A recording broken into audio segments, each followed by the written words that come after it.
থাকত।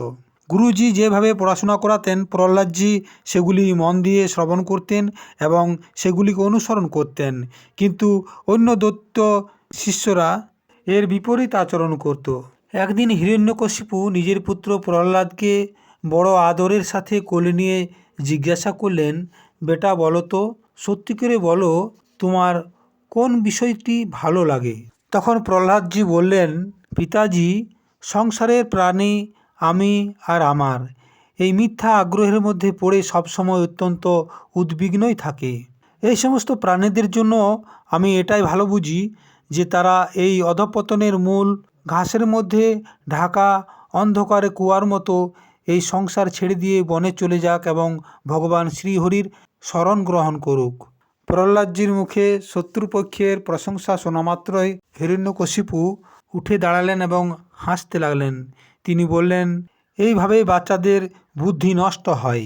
আমার মনে হয় ওর গুরুরা ওকে ঠিকমতো শিক্ষা দিচ্ছে না। নিশ্চয় ওরা ব্রাহ্মণের বেশে বিষ্ণুর পক্ষপাতী।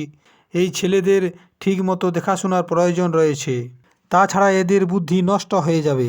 যখন দৈত্যগণেরা প্রহ্লাদকে গুরুজির ঘরে পৌঁছলেন তখন পুরোহিতগণেরা ওনাকে অনেক বুঝিয়ে মধুর বাণীতে বললেন, বেটা প্রহ্লাদ, তোমার কল্যাণ হোক। তুমি সত্যি করে বলো, তোমার এই বিপরীত বুদ্ধি কিভাবে হলো? আর অন্য বালকদের বুদ্ধি তো এরকম নয়। কুলনন্দন প্রহ্লাদ, তুমি বলো, আমরা তোমার গুরুজন, এটা জানতে চাইছি যে তোমার বুদ্ধি নিজে থেকে এরকম উৎপন্ন হলো না কেউ তোমাকে বুঝিয়েছে কিছু? তখন প্রহ্লাদজি বললেন, যে সমস্ত ব্যক্তিদের বুদ্ধি মোহের দ্বারা গ্রস্ত হয়ে যাচ্ছে তাদেরকে ভগবানের মায়ার দ্বারা এই মিথ্যা দুরাগ্রহ হতে দেখা যায়, আর তাই তারা আপন পর এইসব বলতে থাকে। সেই মায়াপতি ভগবানকে আমি নমস্কার করি। সেই ভগবানই যখন কৃপা করেন তখন মানুষের পাশবিক বুদ্ধি নষ্ট হয়ে যায়। এই পশু বুদ্ধি কারণে তারা এটা আমি, ওটা আমার, এরকম ভিন্ন এই মিথ্যা ভাবগুলির উৎপন্ন করে। সেই পরমাত্মাই হলো এই আত্মা। উনার বিষয়ে না জানাটাই ঠিক, কেননা উনার তত্ত্বকে জানা অত্যন্ত কঠিন।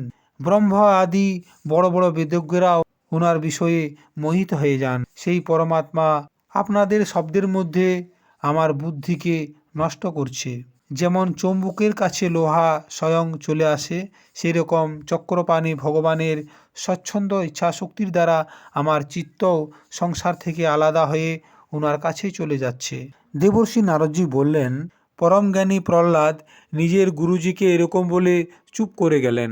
পুরোহিত বেচারা তো রাজার সেবক এবং পরাধীন ছিলেন, তারা ভয়ভীত হয়ে গেল। তারা অত্যন্ত রেগে প্রহ্লাদকে শাসন করল, বলল, কেউ আমার চাবুকটা নিয়ে আয় তো, এ আমাদের কীর্তিকে কলঙ্ক করছে। এই দুর্বুদ্ধি কুলঙ্গারকে ঠিক করার জন্য চতুর্থ উপায় দণ্ডই হলো উপযুক্ত। দৈত্য বংশের চন্দন বনে এ একটা বাবলা কাঁটা উৎপন্ন হয়ে গিয়েছে।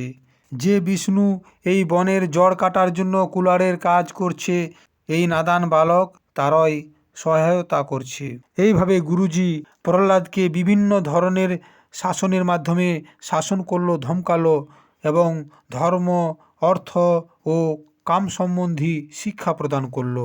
কিছুদিন বাদ যখন গুরুজি দেখলেন যে প্রহ্লাদ সাম, দান, ভেদ এবং দণ্ডের সম্বন্ধে সমস্ত জ্ঞান অর্জন করেছে, তখন তিনি ওনাকে ওনার মায়ের কাছে নিয়ে গেলেন। ওনার মাতা তাকে বড় আদরের সাথে স্নান করালেন এবং নূতন বস্ত্র দিয়ে সাজিয়ে দিলেন।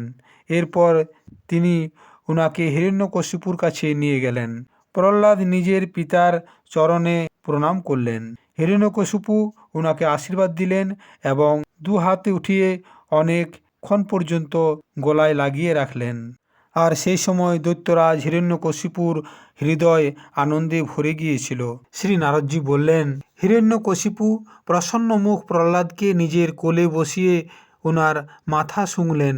আনন্দে ওনার দু চোখ দিয়ে ঝরঝর করে চোখে জল এসে গেল এবং সেই জল দিয়ে প্রহ্লাদের শরীর ভিজতে লাগলো। তিনি ওনার পুত্রকে বললেন, বেটা, তুমি চিরঞ্জীবী হও। এতদিন পর্যন্ত তুমি গুরুদের কাছে যে শিক্ষা প্রাপ্ত করলে তাদের মধ্যে থেকে কোনো সারাংশ তুমি আমাকে শোনাও। তখন প্রহ্লাদজি বললেন, পিতাজি, ভগবান বিষ্ণুর ভক্তিতে 9টি ভেদ রয়েছে। ভগবানের গুণ, লীলা, নাম আদির শ্রবণ, উনার কীর্তন, উনার রূপ নাম আদির স্মরণ, উনার চরণগুলির সেবা, পূজা অর্চনা, বন্দনা, দাস্য, সখ্য এবং আত্মনিবেদন।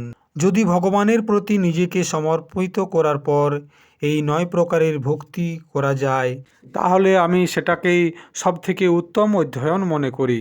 প্রহ্লাদের মুখে এই কথা শোনা মাত্রই হিরণ্যকশিপু অত্যন্ত ক্রোধিত হয়ে গেলেন এবং তিনি গুরুপুত্রকে বললেন, হে নীচ ব্রাহ্মণ, এটা তোর কেমন দুর্বুদ্ধি?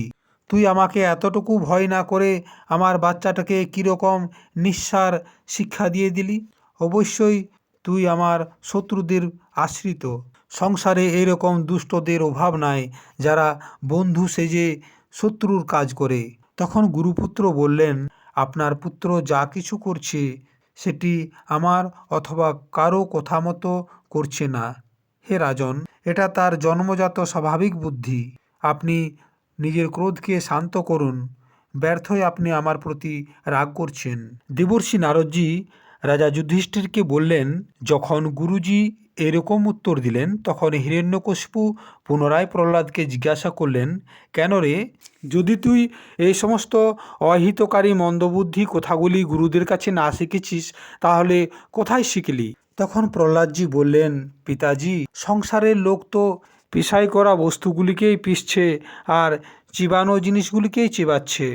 তাদের ইন্দ্রিয়গুলি বশের মধ্যে না থাকার কারণে তারা ভোগ করা বিষয়গুলিকে বারবার ভোগ করার জন্য সংসার রূপ ঘোর নরকে আসছে। এইরকম সংসার আসক্ত পুরুষদের বুদ্ধি নিজে থেকেই কোনো ব্যক্তির দ্বারা শেখানোর পর অথবা আপনজনদের দ্বারা ভগবান শ্রীকৃষ্ণের মধ্যে লাগে না।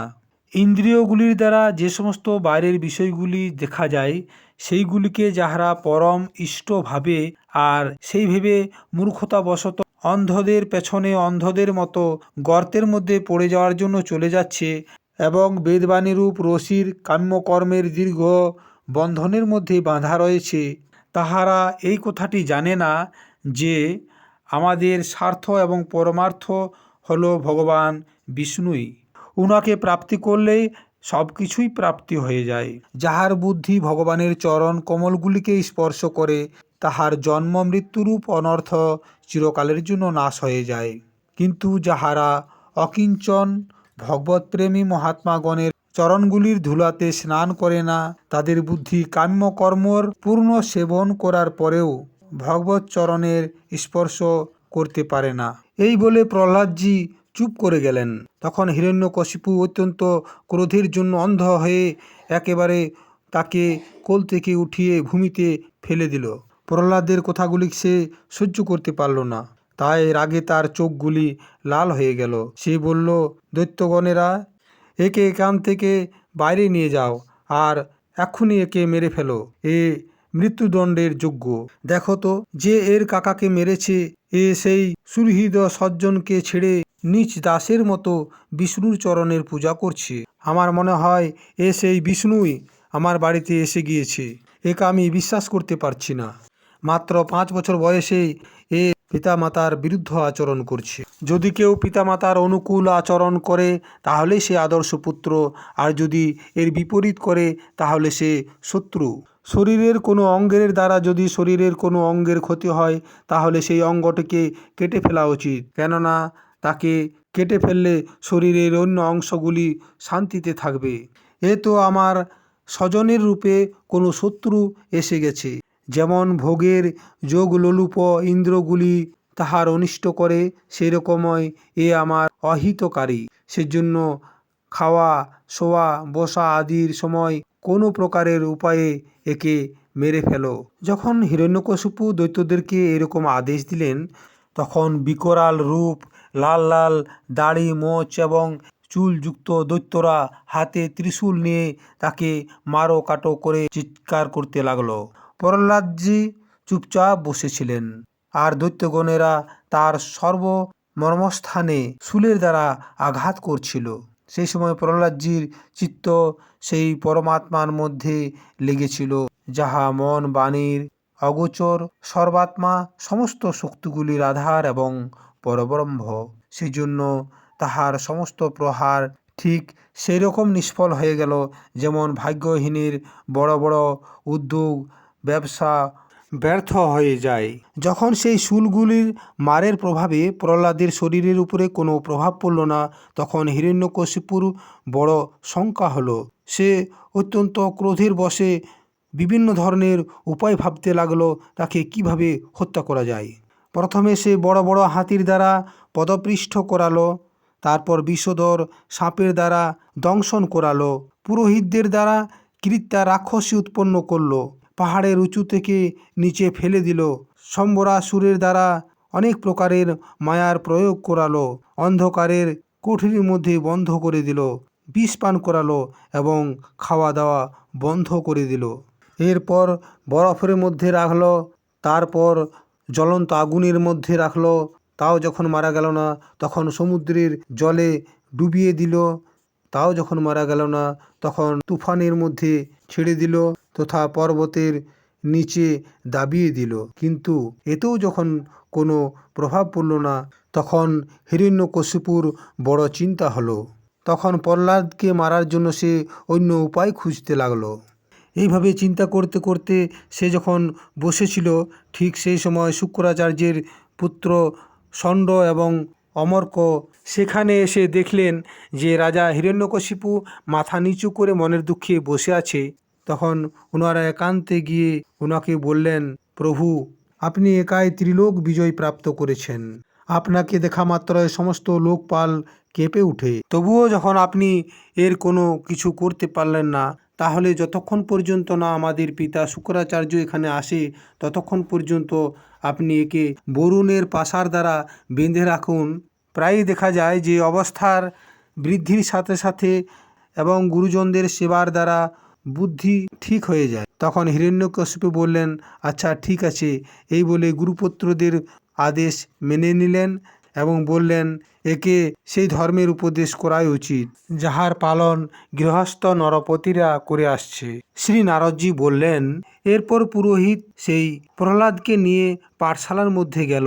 সেখানে ক্রমশ ধর্ম, অর্থ এবং কাম এই তিন পুরুষার্থের শিক্ষা দিতে লাগলো। প্রহ্লাদ সেখানে অত্যন্ত নম্র সেবকের মতোই থাকছিল, কিন্তু গুরুজনের সেই শিক্ষা প্রহ্লাদের ভালো লাগছিল না। কেননা গুরুজি ওনাকে কেবল অর্থ, ধর্ম এবং কামের শিক্ষা দিচ্ছিল। এই শিক্ষা কেবল সেই লোকেদের জন্যই যারা রাগ, দেশ আদি দ্বন্দ্ব এবং বিষয়ভোগের রসে লেগে থাকে। একদিন গুরুজি গৃহস্থের কাজের জন্য কোথাও বাইরে গিয়েছিলেন। ছুটি পাওয়ার কারণে সমবয়স্ক বালকগণ প্রহ্লাদকে খেলার জন্য ডাকলো। প্রহ্লাদজি পরম জ্ঞানী ছিলেন, তাদের প্রেম দেখা মাত্রই উনি সেই বালকদেরই মধুর বাণীর দ্বারা ডাকলেন নিজের কাছে। সেই সমস্ত বালকরাও তো তার সমবয়সী ছিল, তাই তারা নিষ্পাপ মনে আনন্দ চিত্তে প্রহ্লাদজির কাছে এসে বসল।